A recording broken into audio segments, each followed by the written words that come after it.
maybe it's a blessing in disguise. Maybe that with this struggle, we can finally get a good pick and cash in and build for the future. Yeah, but the problem with hockey, though, it's not like the worst team gets the best player. I mean, it's not you can't tank it all because you can sew it up with the second or third player, and some of these other teams have been lucky to land that cornerstone guy. Yeah. Don't get me wrong. I want them to compete every night, and I want them to win as much as they can. And I look at the St. Louis Blues, who were in like last place last year, and they worked their way up and they won the Stanley Cup. That's what I want for my team. But it's not looking like that. I don't think they have that type of talent yet. But if they do get a top pick and they land a great player, it'd be a great player to build around. We're still working on Zadina. We don't know what we have in him yet, but hopefully something great. Well, there's a guy that claimed that every team that passed on him would be making a mistake because he put the puck in the net. And right now, Montreal. I haven't seen a whole lot of production out of Mr. Zadina. Yeah, he's just been silent. I maybe seen him play 3 games in the National League, and he's been in Grand Rapids ever since. And I'm just wondering, like, is this guy a bust? And then we put down Maurice Zader. He looked good to me in preseason. I don't know what they saw, but I was like, dude, this guy can play, man. Why isn't he up here? Well, I think what happened in that situation was they gave him 8 or 9 games last year. Yes, but they didn't want to go ahead and have a lot of service time, so they sent him back down. In an effort to maintain club control is what they've really tried to do.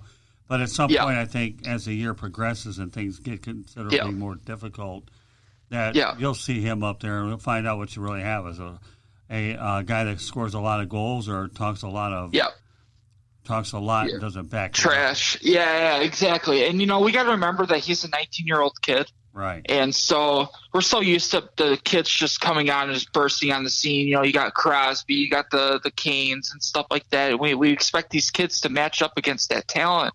But you got to remember, like, those guys, some of those kids are just born with that skill to just, it just naturally comes to them. But some of them takes a while to develop. And so, we're not really in a position to where we need to compete right away. We're in the process of developing kids for the future. And so he kind of fits the diagram of what we're going for. But, as a fan, we're just struggling for some signs of greatness and hope, So, and I'm not going to give up on him yet. So, well, I would. I still think the upside's there. Yeah.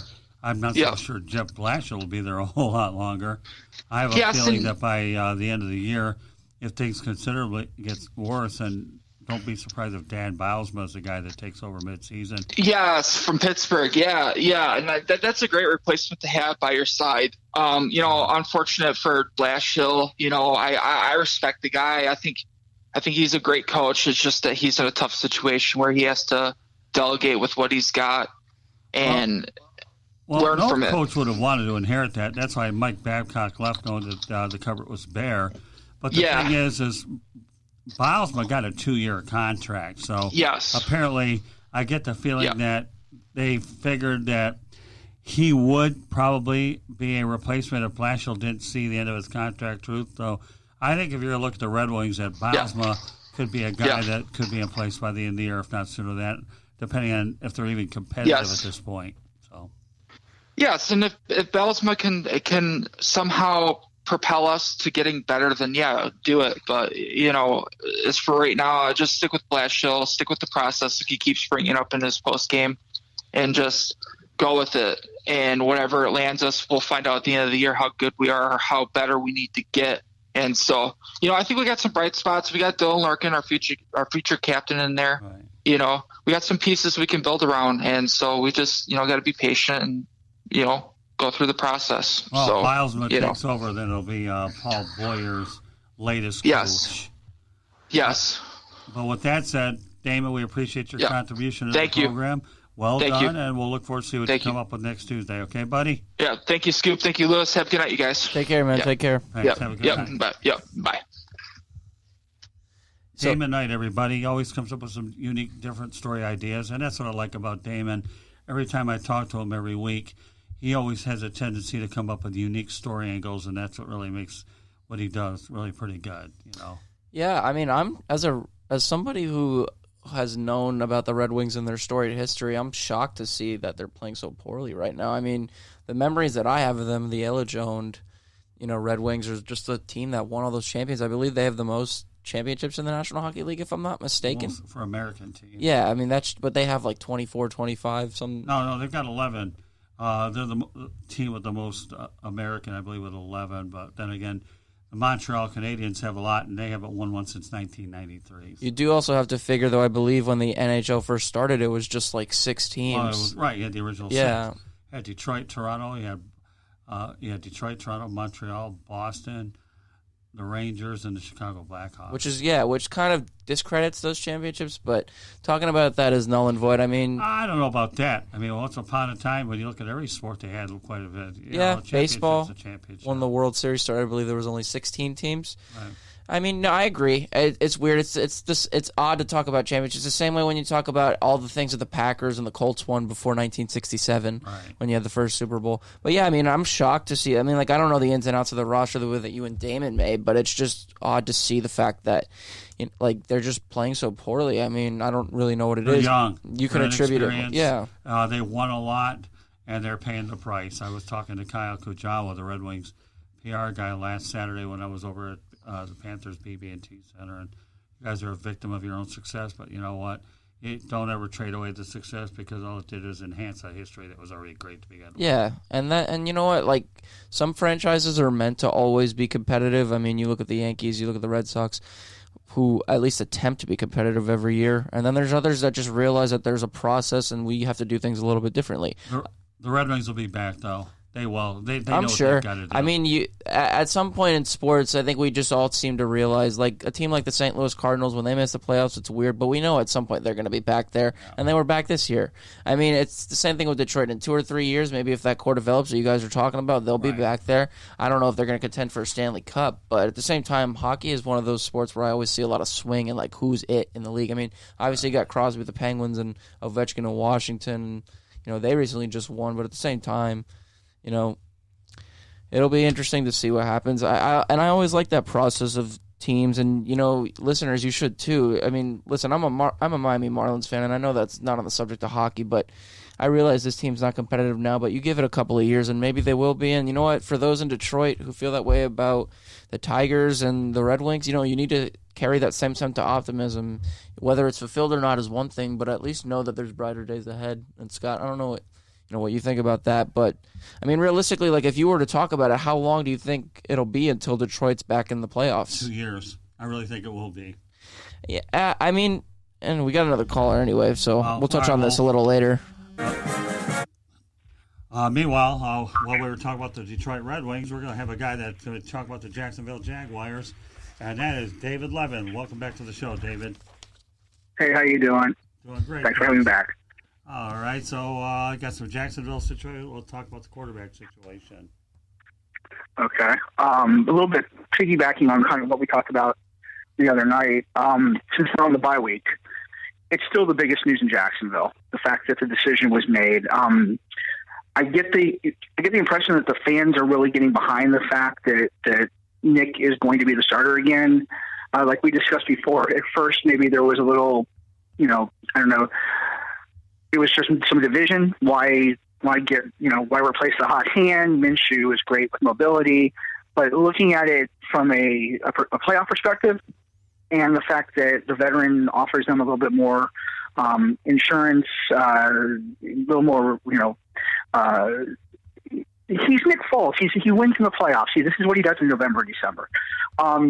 It's a better move for them, and he's a great leader on and off the field. You can't really get a lot of insight because nobody's at the stadium right now.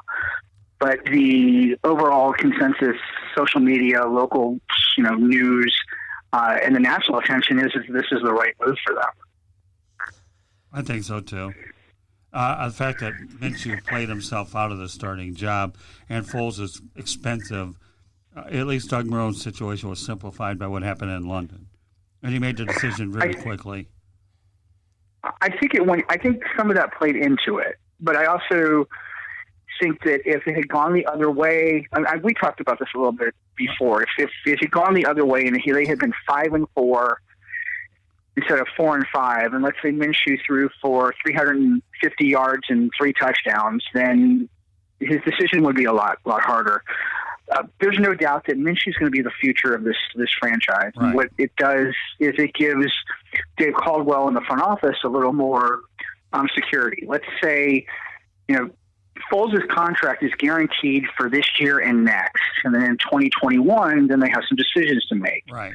Do they want to continue to pay him, because $51 million of it's guaranteed? So there's $37 million they don't have to pay him after 2021. And what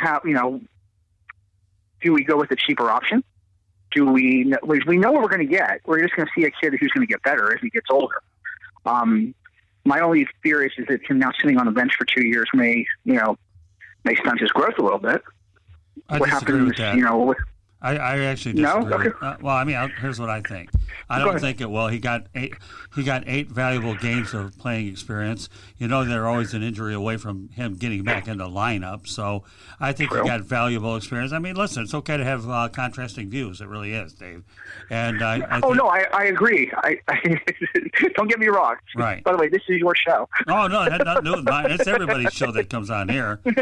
Don't worry, and we'll be doing one of our own here. You better be sharp when we get up to Jacksonville a few weeks. I'll be grilling you, and you get 45 minutes to an hour of it. Oh boy. Okay, so which means I have to do my that's homework. going to play out, right, Levin? No, I'm serious. Okay, let me ask you this, guy. Okay.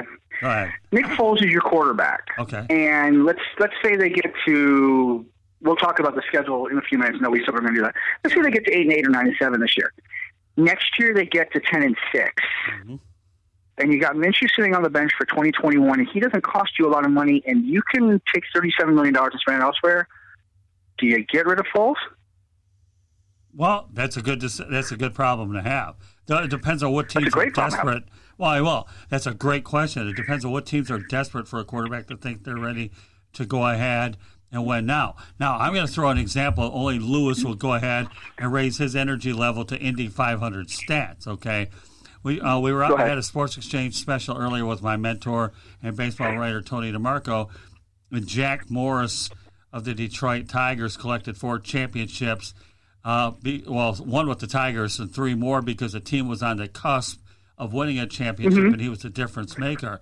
Now, let me just bring this down to gridiron, because I don't want Lewis to get too excited that we're on baseball, because he will, okay? But let's just say Nick Foles is out there and there's a team that's knocking on the door, and you could get value and you have Minshew there. That's another conversation. Depending where the Jaguars are at in their development, yeah, I'd say probably make the move. But then again, that's 2 years into it, not half a season. Are you salivating, Lewis? Do you want to jump in here? I mean, I'm thinking about what you said. It wouldn't make sense if they had $37 million left to play with. You could probably invest that in the offensive line, or maybe in a couple of years, you go and grab a receiver. And granted, that Coughlin did get some draft picks with the Ramsey trade, so he's got some stuff to play with. So I mean, he may be building a foundation for Minshew sooner rather than later. Look, you guys were going to mention the schedule. Their next 7 games, 5 of them are against teams who are at or above 500. The only 2 are the Chargers and the Titans. They play the Titans week 12. But, look, if Nick Foles gets you to the playoffs, I think we know who's going to be the starter heading into next year. As far as... I don't think there's a doubt about that. Yeah. I mean, Minshew, again, he's just going to have to hold the clipboard and wait and see. But there's other areas other than quarterback that they need to really be concerned about, and they don't really need to be concerned about the quarterback situation. I think really, and this I'm going to lead into Scott's next point, is really their run game, which has been somewhat of a problem. They're actually last in the NFL in rushing touchdowns. They have 1. That's Leonard Fournette. Right. I mean, they've also allowed 8 rushing touchdowns through those first 9 games. So, obviously something's going to have to change. Scott, David, chime in when you need to. Go ahead, David. You're running up to me during our pre-production, so go ahead. You can run with that. I was going to say, he's stealing my thunder here. Good gosh. Well, you know what it's called, David? It's called getting to work with each other, get familiar with what we do. Oh, I understand. I appreciate it, Lewis. All right, you want to change gears a little bit? I'll do whatever you want. Let's talk a little about... You got another 15 minutes to go. Make it fun, make it interesting, and make it informative. Okay, well, let's talk a little bit about Leonard, because we had discussed that before, and sorry, Lewis, you weren't in on the conversation. I was reading. It's funny that you say this, Scott, because in between I talked to you this afternoon, and I've done a little research. The